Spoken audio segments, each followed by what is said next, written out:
Nagsama-sama sa Heritage Park sa Taguig ang pamilya ng pumanaw na social media influencer na si Eman Atienza. Pribado muna ang burol para sa pamilya at malalapit na kaibigan nila. Naroon ang kanyang amang si Kuya Kim Atienza, inang si Feli, mga kapatid na Jose at Eliana, at ang kanyang lolo na si dating Manila Mayor Lito Atienza. Nagpaunlak ng panayam sa atin si Kuya Kim, na pilit nagpapakatatag sa gitna ng kanyang pagdadalamhati. How did that conversation go when you received the call? Pagising ko ng umaga, chinek ko ang telepono ko. Ang sabi ni Feli, Kim, I have terrible, terrible news.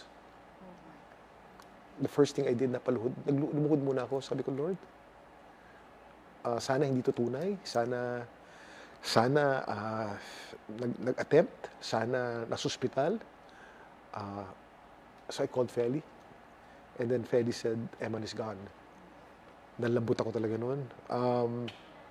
Ito na yung kinakatakutan ko. Kung merong isang bagay akong kinakatakutan sa buong buhay ko na mangyari, ito yun. Nangyari na nga. Naalala ko yung GMA Ball. Doon tayo nag-red carpet. Yes. At siya yung date mo. Siya yung date ko. And I remember Eman, she was so beautiful that night in her black dress. And I was so proud of her because she was so beautiful. And debut niya yun eh. Sabi pa niya, this is my very first red carpet in my life.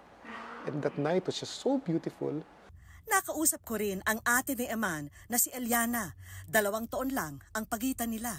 It's nice to be reminded of the kind of person that she was. But I don't know what to wear anymore.